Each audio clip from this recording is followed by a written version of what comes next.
Hi hello welcome to Rani's kitchen. ఈరోజు మీకు కాకరకాయ చూపించబోతున్నాను. చూస్తున్నారు కదా, మీకు ఇప్పటికే అర్థమై ఉంటుంది కాకరకాయ కర్రీ చేస్తారని. అబ్బా కాకరకాయ చేదుంటుంది తినము అనేవాళ్ళు కూడా ఇష్టంగా తినేట్లా చేద్దామండి ఇవాళ. అలాంటి కాకరకాయ కూర చేసుకుందాము. చేలో ముందుగా ఈ కాకరకాయలు కడిగేసి శుభ్రంగా సన్నగా పొడుగ్గా ముక్కల్లా తరిగి పెట్టుకోవాలి. ఇలా మనం సన్నగా పొడుగ్గా కట్ చేసి పెట్టుకుని వీటిని ఇప్పుడు ఇలా వాటర్లో వేసేసుకుని కొంచెం సాల్ట్ వేసుకుని ఒక్క 5 minutes అలా ఉంచాలండి. సాల్ట్ వేసేసి ఇలా కలిపేసి ఇందులో కసరు కొంచెం దిగిపోతుంది. ఈ కాకరకాయ 65కి ఏం కావాలనుకుంటున్నాం, ఈ కప్పుతో ఇంత, ఈ కప్పుడు శనగపిండి, 1 స్పూన్ కార్న్ఫ్లోరు, 2 స్పూన్లు వరిపిండి అంటే మెత్తని పిండి, 1 స్పూను అల్లం వెల్లుల్లి పేస్ట్, 2 స్పూన్లు కారం,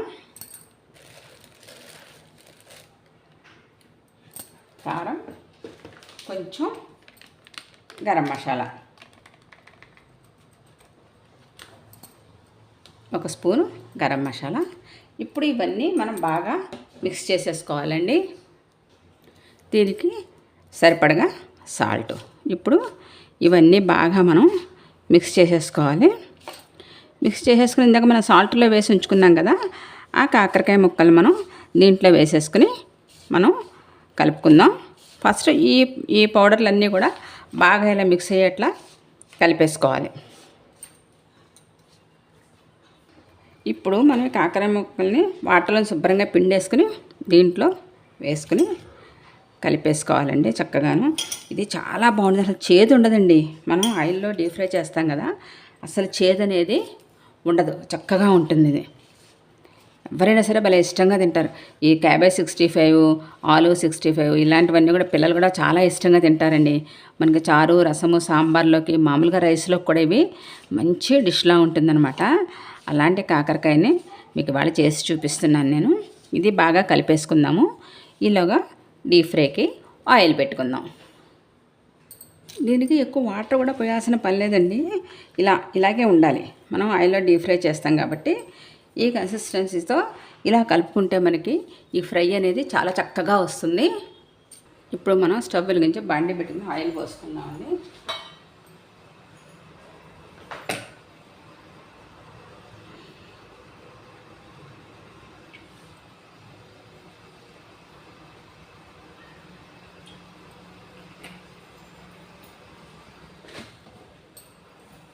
ఇప్పుడు ఆయిల్ హీట్ అయిన తర్వాత ముందు మనం కొంచెం పల్లీలు వేయించి పక్కన పెట్టుకుందామండి. ఇప్పుడు మనం కొంచెం పల్లీలు వేయించి పక్కన పెట్టేసుకుందామండి. ఫస్ట్ పల్లీలు వేగిపోయండి. ఇప్పుడు ఇలా మనం ఒక బౌల్లోకి తీసేసుకుందాము. వీటిని ఇవి మనం ఫ్రై చేసిన తర్వాత పైన ఈ పల్లీలు వేస్తే కరకరలాడుతూ భలే బాగుంటాయండి చక్కగాను.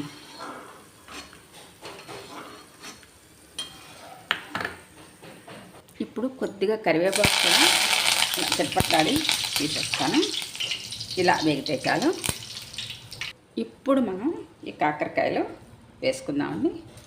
ఇలా విడివిడిగా వేసుకుని మరీ హైలో కాదు, మరీ సిమ్లో కాదండి, మీడియం ఫ్లేమ్లో చక్కగా క్రిస్పీగా వచ్చేంత వరకు మనం వీటిని వేయించుకోవాలి. అప్పుడే ఈ ఫ్రై బాగుంటుంది. మళ్ళీ ఇంకొకసారి మళ్ళీ వేస్తాను. వేగిన తర్వాత 1 నిమిషం కదపకూడదండి. ఒక 2 minutes అలా ఉంచిన తర్వాత మనం దీన్ని కలపాలి, లేకపోతే అంటుకుపోతుంది అనమాట పిండి అంతా. అందులో ఒక 2 minutes అలా ఉంచాక మనం కలుపుదాం దీన్ని. ఇప్పుడు ఒకసారి కలుపుదామండి. ఇలా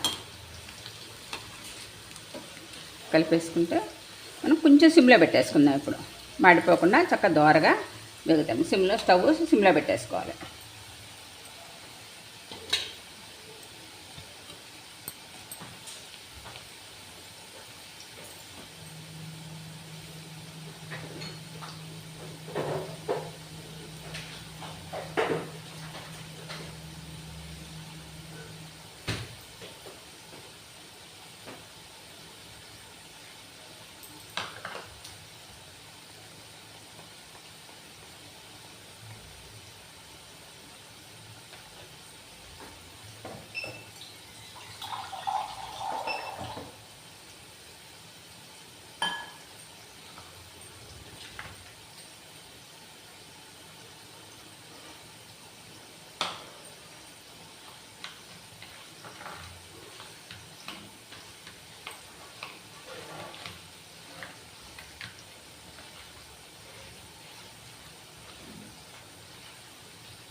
ఎక్కడ ఏ పక్కనమ్మా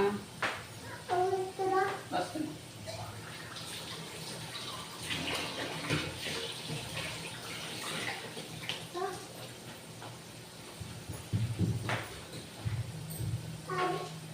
ఏది ఉండని నేను వచ్చి పెడతానే. ఒక 2 minutes ఇది వేయించేసుకుని తీసేసి అప్పుడు వచ్చేస్తానమ్మా.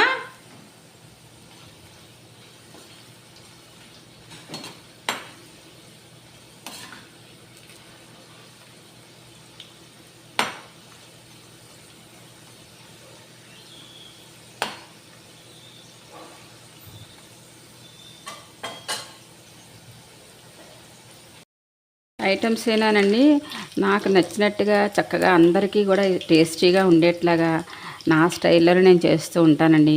అలాగే నా వీడియోస్ కూడా మీ అందరికీ నచ్చుతాయని నేను అనుకుంటున్నాను. మీరు కూడా తప్పకుండా ఇవన్నీ ట్రై చేయండి.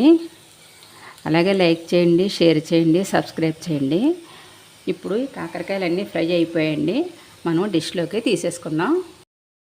చక్కటి కాకరకాయ 65 రెడీ అయిపోయిందండి. నేను సాధ్యమైనంత మన ఇంట్లో ఉన్న ఇంగ్రీడియంట్స్తోనే సింపుల్గా తయారు చేయడానికి ఇష్టపడతానండి. అలాగే మీరు కూడా చేసుకుంది కూడా చాలా ఈజీగా ఉంటుందని మన ఇంట్లో ఉండే వస్తువులతోనే నేను సాధారణంగా రెసిపీస్ చేస్తూ ఉంటానండి. చూడండి, మీరు కూడా చక్కగా ట్రై చేయండి. చాలా అంటే చాలా బాగుంటుంది ఈ కాకరకాయ 65.